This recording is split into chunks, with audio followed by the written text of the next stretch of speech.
পড়ন্ত শীতে ফাগুনের হাত ধরেই আগমন ঋতুরাজ বসন্তের। প্রকৃতির এই ঋতু যেন মানব মনে প্রেমের ঢেউ তুলতেই তার আগমন জানান দেয়। তাই বিনোদনপ্রিয় মানুষের জন্য সময়টা খুবই উপযোগী। পৃথিবীর অনেক প্রান্তে এই ঋতুতে ফুল ফোটে, গাছের নতুন পাতা গজায়, নতুন গাছেরও জন্ম হয়। মেহেরপুরের সূর্যমুখী ক্ষেতেও লেগেছে সেই বসন্তের ছোঁয়া। মেহেরপুর জেলার মানুষের কাছে এখন বিনোদনের কেন্দ্রবিন্দু হয়েছে সূর্যমুখী ক্ষেত। কৃষি তেল ক্ষেত মানুষের বিনোদনের জন্য এত বড় স্থান হতে পারে সেটা আমঝুপি বিএডিসি কৃষি খামারে না গেলে বোঝার উপায় নাই। সূর্যমুখী ফুলের সাথে সখ্যতা গড়তে প্রতিদিন হাজারো ফুলপ্রেমী মানুষ ভিড় করছেন সূর্যমুখী বাগানে। বছর জুড়ে নানা ধরনের সবজি বীজ উৎপাদন হয়ে আসছে এই ফার্মে। সূর্যমুখীর তেল ও বীজের চাহিদা পূরণের জন্য এই চাষের উদ্যোগ নেয় কর্তৃপক্ষ। কয়েক বছরে সোশ্যাল মিডিয়ার মাধ্যমে কৃষি খামার ফুলপ্রেমীদের পদচারণায় বিনোদন কেন্দ্র হিসেবে পরিচিতি লাভ পায়। মেহেরপুরের আশপাশের কয়েক জেলার মানুষ প্রতিদিন ভিড় করছেন এই সূর্যমুখী বাগানে। দূর দূরান্ত থেকে দর্শনার্থীরা আসছে এই সূর্যমুখী ফুল দেখতে।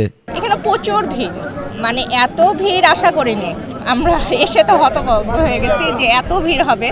আসলে মানে আমাদের এখানে দেখার মতন তো সেরকম লোকেশন নাই, যে একটা লোকেশন হয়েছে যার জন্য সবাই আসছে, ভালো লাগছে দেখতে। ফুলের প্রতি মানুষের ভালোবাসা, মানুষের আবেগ কখনোই কম ছিল না। সবসময় ফুলের প্রতি, প্রকৃতির প্রতি মানুষের ভালোবাসা, মানুষের আবেগ আছে।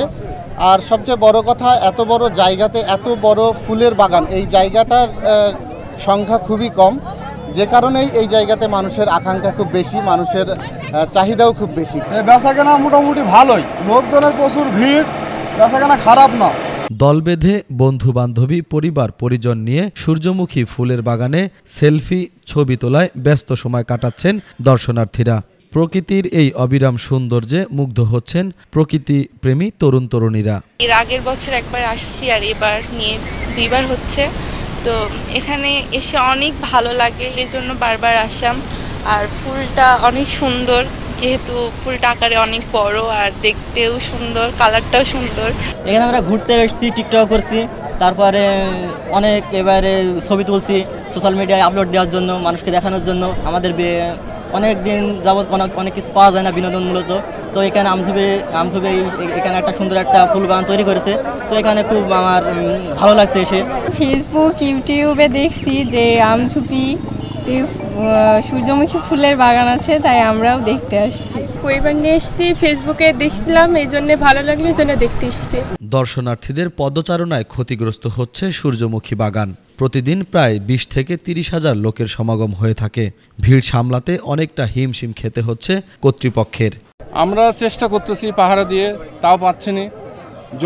কিছু জনগণ ঢুকতেছে, আমরা তাও চেষ্টা করছি আমাদের ফুল গাছ বাঁচানোর জন্য, কিন্তু আমরা তাও পাচ্ছি না। আমরা যতটুকু পাচ্ছি আমাদের ফসল ততটুকু রক্ষা করতেছি। দুপুরের পর থেকে শুক্রবার দিন প্রচুর আসে, হাজার হাজার মানুষ আছে। সূর্যমুখীর এই বীজ শুধুমাত্র বাংলাদেশেই নয়, বিদেশেও রপ্তানি হয়। সূর্যমুখীর তেল ও বীজের চাহিদা পূরণের জন্য এই উদ্যোগ নিয়েছে ফার্মটি। এবার আমরা 4 একর জমিতে সূর্যমুখী চাষ করেছি।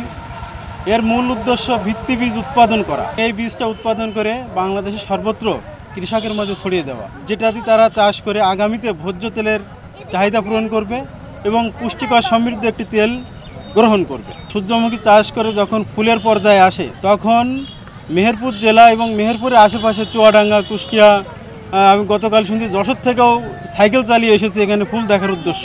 দুচোখ যত দূর যায় শুধু ফুলের সমারোহ। সূর্যোদয় থেকে সূর্যাস্ত পর্যন্ত সূর্যের দিকে মুখ করে থাকে এই ফুলটি।